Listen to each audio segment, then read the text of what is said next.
A little while ago, there was a study that was done by a psychologist whose name was Thomas Gilovich. And he did a study where he looked at what happens to people, what happens to their satisfaction level when they spend money on a physical good versus when they spend money on an experience. And he found that when you spend money on a physical good, over time, your satisfaction starts to go down. When you spend money on an experience, over time, your satisfaction starts to go up. So what these leading organizations have figured out is, how do we make it feel like when people are working here that they have just purchased an experience instead of making it feel like they have just purchased a physical good or a physical product? And this is true regardless of how small you are, how big you are, the industry that you're in. I mean, I've never spent a day in my life working in HR. I'm not an HR person. But at the same time, I don't think you need to be in HR to understand and to see that the world of work is changing, that the way that we think about work is changing. And we're starting to see this rise of something known as employee experience. So what is employee experience? Employee experience is this, or it's becoming this actual change of the core workplace practices around your people. It's not just about perks to distract employees from the work that they're doing. It's changing the core workplace practices themselves. Sure, there might be a perk or two introduced, but it's largely not about the perks. It's about changing the way that work gets done. That is what employee experience is becoming.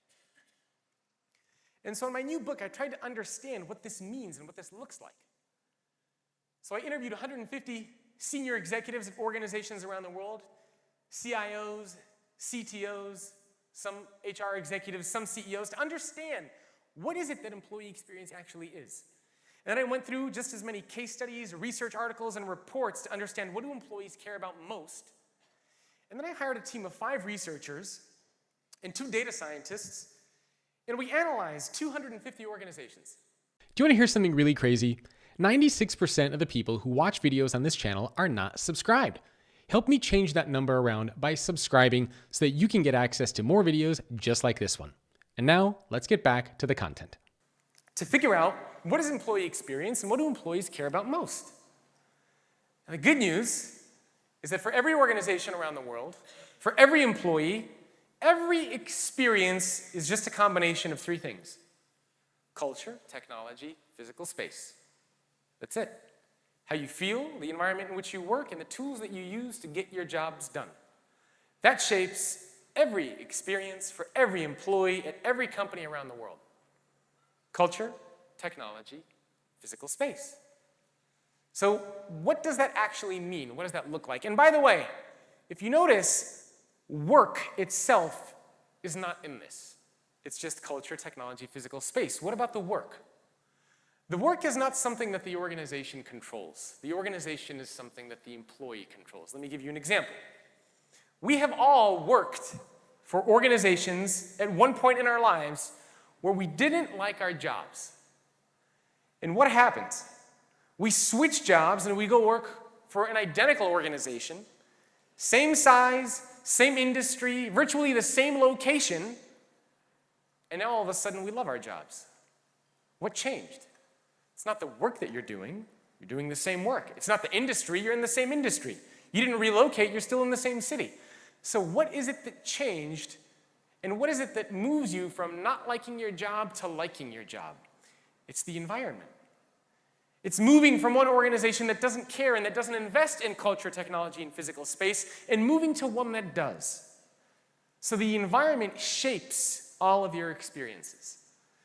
The work itself is something that an employee decides on. We all decide the career paths for ourselves. We all decide on the majors that we want to take. We all decide on the organizations we want to apply for, the roles that we apply for. The functions that we have inside of our organizations are consistent. They're constant.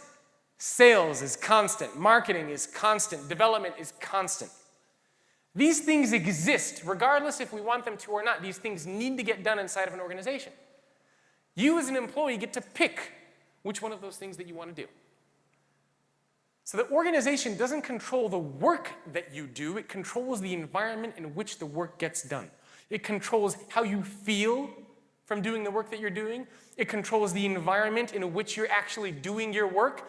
And it controls the tools that you can use to actually get your job done. But you, as the employee, you largely have a say in what that work is. Now, it's true, of course, there are some times when we don't know what we want to do. And so we tend to bounce around a little bit. Organizations today are doing a good job of offering flexibility and these different concepts of moving around inside of your company if you don't feel that there's a good fit. But by and large, you as the employee are picking the work, and the organization simply controls the environment in which the work gets done.